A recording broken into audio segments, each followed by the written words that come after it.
आज शिवजयंती. किल्ले शिवनेरीवर शिवजन्मोत्सव सोहळा पार पडणार. मुख्यमंत्री आणि दोन्ही उपमुख्यमंत्री कार्यक्रमाला राहणार उपस्थित. शिवजयंतीनिमित्त आग्र्याच्या लाल किल्ला परिसरात उत्सव. महाराष्ट्र सरकारच्या सहकार्यानं महोत्सवाचं आयोजन. साताऱ्यातील अजिंक्यतारा किल्ल्यावर शिवजयंतीच्या पूर्वसंध्येला मशाल महोत्सव. किल्ल्यामध्ये शेकडो मशालींनी उजळला परिसर.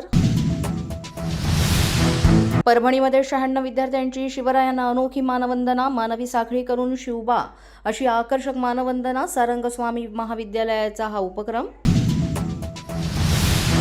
नाशिक येथे शिवजयंतीनिमित्त छत्रपती शिवाजी महाराजांची भव्य मूर्ती. मूर्तीच्या प्रतिष्ठापनेसाठी महाराष्ट्राच्या गड किल्ल्यांवर असलेले पाणी आणण्यात येणार.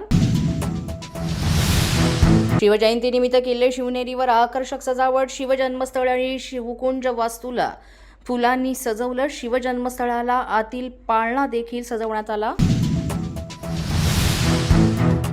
शिवजयंतीनिमित्त अमरावतीमध्ये मांस विक्री दुकानं बंद. शहरामध्ये विविध सांस्कृतिक आणि सामाजिक कार्यक्रमांचं आयोजन. कायदा आणि सुव्यवस्था अबाधित राहण्याच्या उद्देशानं घेण्यात आला निर्णय. शिवजयंतीच्या पार्श्वभूमीवर जळगावात मोठी तयारी. छत्रपती शिवरायांच्या स्मारकाजवळ लाईट शो आणि महाआरतीचं आयोजन.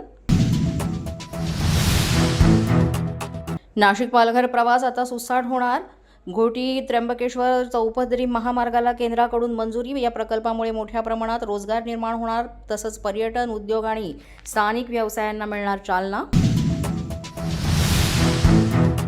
सिल्लोडचे विद्यमान आमदार अब्दुल सत्तारांच्या पत्नी माजी नगराध्यक्षा नफीजा बेगम यांचं दुःखद निधन. सत्तारांचे विविध मान्यवरांकडून सांत्वन.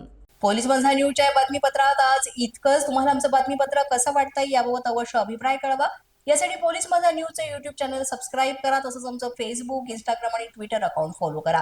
अधिक माहितीसाठी आमच्या www.policemazhanews.com या वेबसाईटला भेट द्या.